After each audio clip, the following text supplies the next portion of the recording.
This is Louise for MMA Crazy, and I'm here with Seery.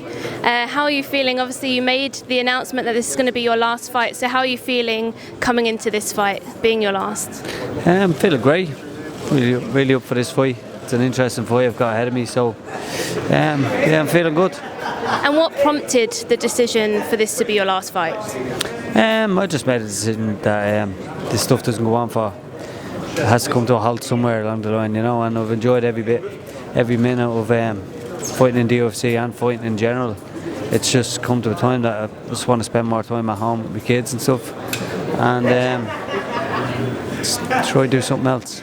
We know you're a proud family man. What's it been like juggling family life, a job, and then obviously, competing in the UFC? Yeah, it's been hard over the last couple of years. Nearly 3 years now I've been doing it in the UFC, and I've enjoyed it, but it has been really hard. It took its toll, as in you miss out on a lot of things with the family, and you miss out on a few holidays a year because you're planning, obviously you're fighting all around. You've got job commitments. I'm holding on to my holidays and work so I can come and do this, so it's been hard, but it's been enjoyable. I've enjoyed it over the last nearly 3 years or so.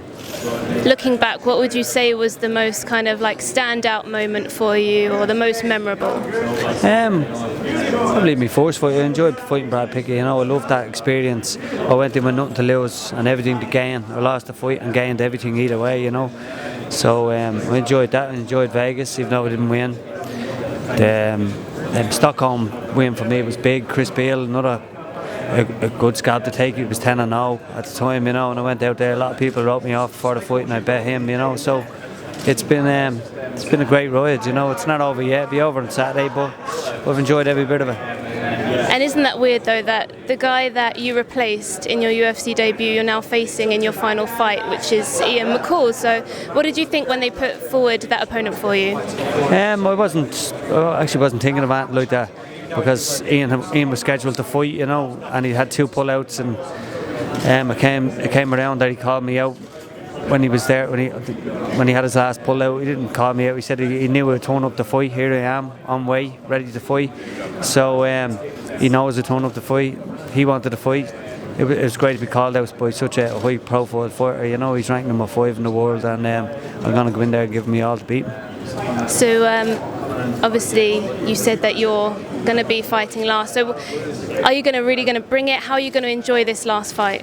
Well, the fight really depends on Ian McCall, what Ian McCall turns up. I'm always there, ready to throw down with anybody that I stepped into the octagon with. It didn't matter how big you were, how strong, how quick. I was still there standing at the end of the fight, ready to fight with them. So it depends on what Ian McCall turns up. If he turns up ready to have a stand up, have a fun fight, basically. I know he likes his wrestling, and that's what wins him fights. So sure, he's gonna go back to that at some certain stage in the fight, but if he wants to make it exciting and gain more fans, he needs to come and stand, and let's have a bit of fun in there.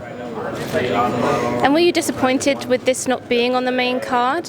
No, I didn't care whatsoever. I really didn't give a fuck. People were asking me, and I honestly said I didn't care. Once I got the fight in Belfast, and the opponents that I got, it doesn't matter whether I go first or last. It doesn't matter to me.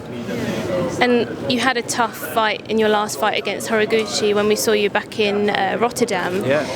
What did you take away from that fight? Did that make any... did you decide to retire kind of from that? Did that sway your mind at all?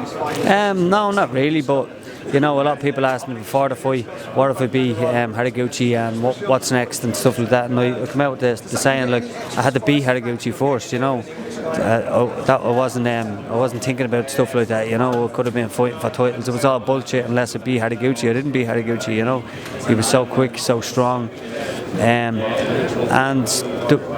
as I said, I was put back down the ladder again. I know a lot of people didn't want to fight Horiguchi, and I turned up and gave it my best go what I could give it, and I came up short. So it didn't sway me to retire whatsoever. I just took some time off, and I spent some time at home doing what I wanted to do with the kids and the family and stuff like that, and I enjoyed it. So, but I've enjoyed this whole experience. And all good things come to an end. We all know that. Is there any doubt in your mind that you might change your decision to retire? No, not whatsoever. I plan on going out there and I'm going to give it me all to beat Ian McCall, and I plan on walking away healthy and fresh. You know, there's not many people get to walk away on their own terms, but I'm getting to do it. And will you still stay in the fighting game? Oh yeah, there's 100%. I'm going to spend a lot of time in the gym, not as much as I have spent there, but I'll go on to other things. I'll see what else we can do, you know.